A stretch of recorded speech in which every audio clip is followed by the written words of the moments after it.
there's no doubt about it that the H-1B visa is an exploitative visa. It's used to bring in cheap labor. About 70 to 80% of the people that come in on these H-1B visas come from India. Someone like me who's worked in immigration for a very long time and understands how our visa system is exploited, it's not really a visa that brings in the best and brightest. The H-1B visa is, you know, alongside multiple other visas, the H-1B, the J-1, the F-1, the B-1, B-2 visa. These are some of the most abused non-immigrant visas we have in the United States. These are visas that allow people to come into the country and, quite frankly, stay here illegally. A lot of the illegal aliens that are in the United States, guys, are here illegally, but people tend to forget or not know that these aliens came in legally. I want to make that very clear. A lot of the illegal aliens that live in the United States, guys, came here legally, but now are here illegally because they overstayed a non-immigrant visa. And the four biggest offenders are the J-1, the F-1. The F-1 visa is a student visa. The J-1 is like an exchange student, right, or slash summertime worker. They come to the United States and they just stay, right? They just stay. And not only do they stay, if they decide to not overstay their visa, what they'll do is they'll scam. They'll come here, they'll work illegally, they'll get some waitressing job or do OnlyFans or do some other bullshit, right? They'll work illegally. Then they'll go back to their country 5 months in and then come back a week later, right? That's another way around these visas as well, where when you get stamped in by Customs and Border Protection, CBP, blue uniform guys at the airport, they give you a certain amount of time, 3 months, 6 months, whatever it may be. You can leave the country before your time is up for a day or two and then come right back and your visa resets.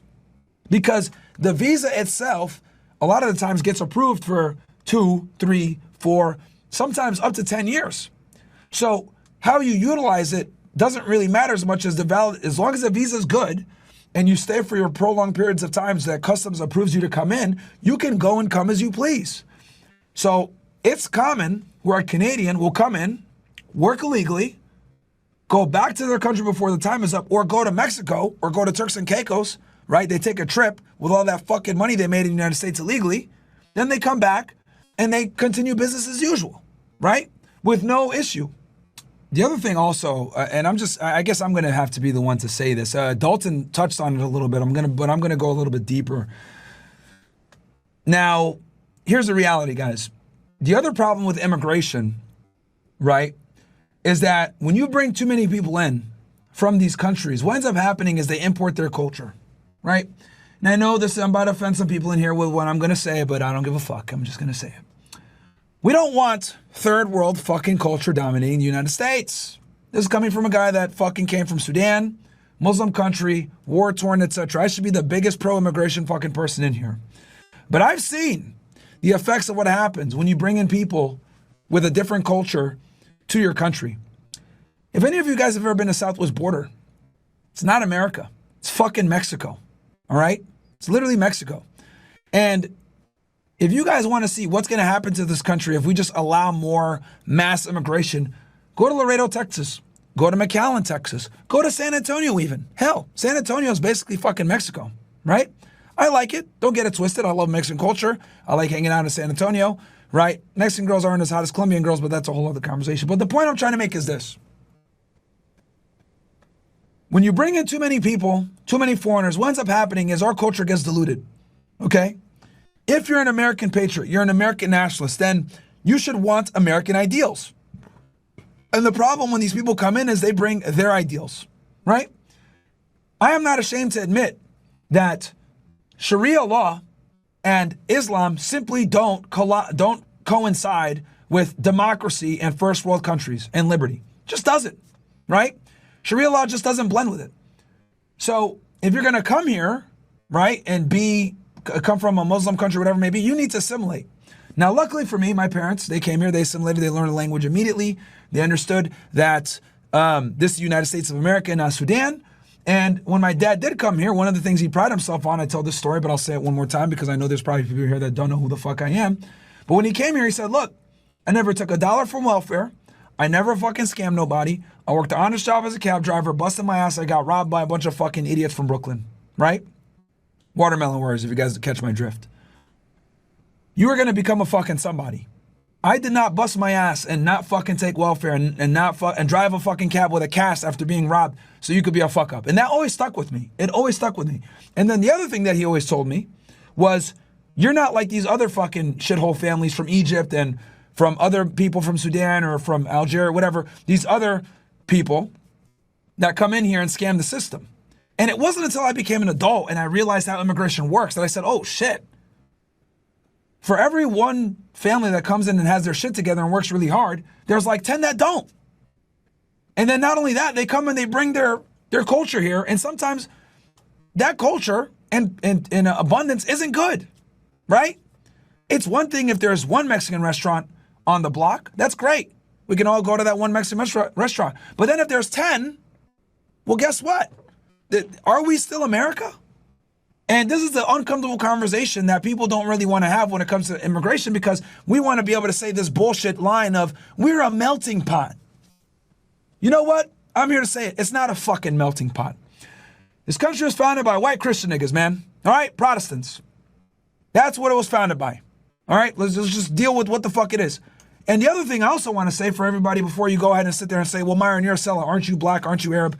How dare you? Why would you say that you want more immigration? I'll tell you why. Anybody that gets money, where the fuck do they move? Oh, I'll tell you where. They turn into fucking Goku. White neighborhood, every time. Why is that? Why is that? I'll tell you why. Because this country was founded and the infrastructure was created by white people, right? And here's the thing. I make fun of FBAs all the time, but I'll tell y'all this. I'd rather give FBAs reparations before we allow fucking mass immigration in here. There you go. So FBAs, don't get it. I know you guys are probably crying right now, but there you go. There's your fucking bone.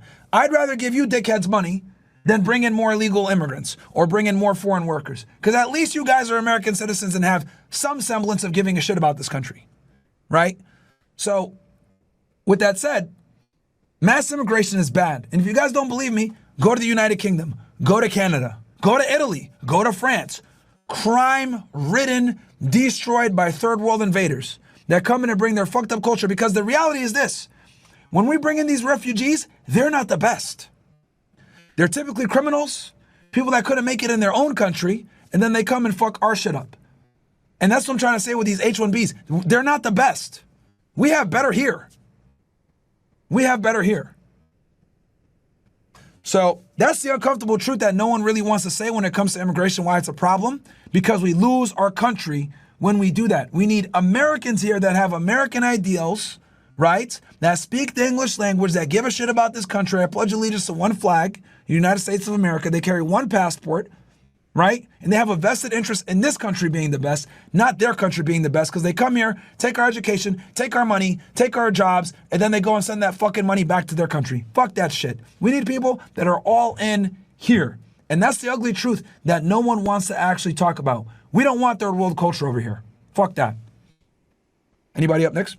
We shouldn't have to, honestly though, we shouldn't have to apologize about that. Like you mentioned London. London in the year 1970, Myron, it was 97.7% white. Today in 2024, it's 36%. And what's happened to their culture?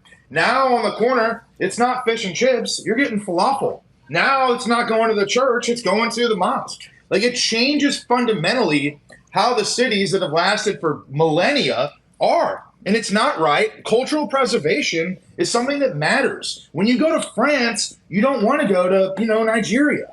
And what ultimately happens is when you do not allow some type of limitations to this, they take over, it becomes they're the majority, and it becomes their country. And if it's the wrong group of people and it becomes their country, guess what happens? You might even get literally killed.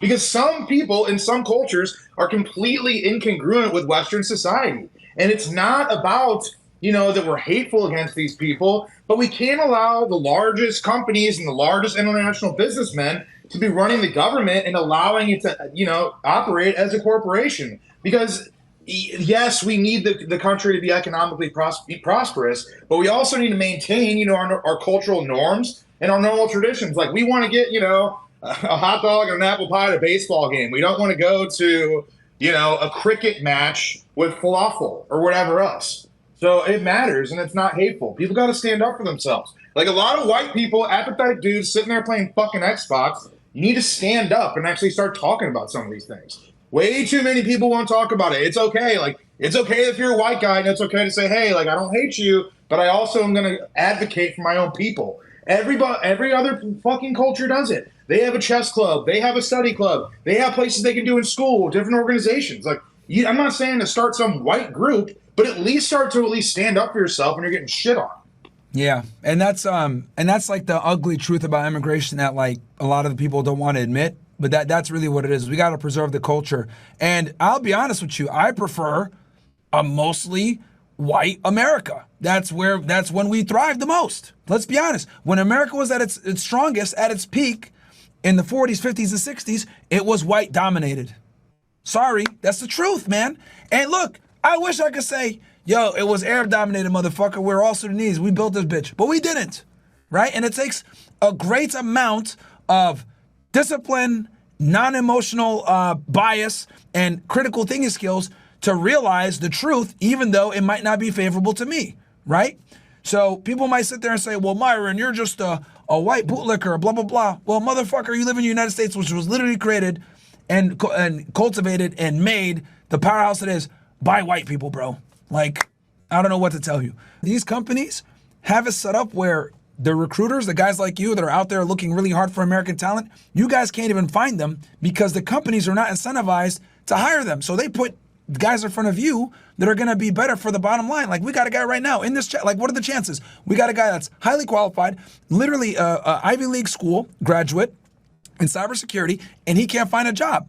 Like, that should tell us something. And I've literally heard from a million guys like him, same story. I'm in tech, can't find a job. They keep hiring these Indians and these Chinese people or these foreign nationals.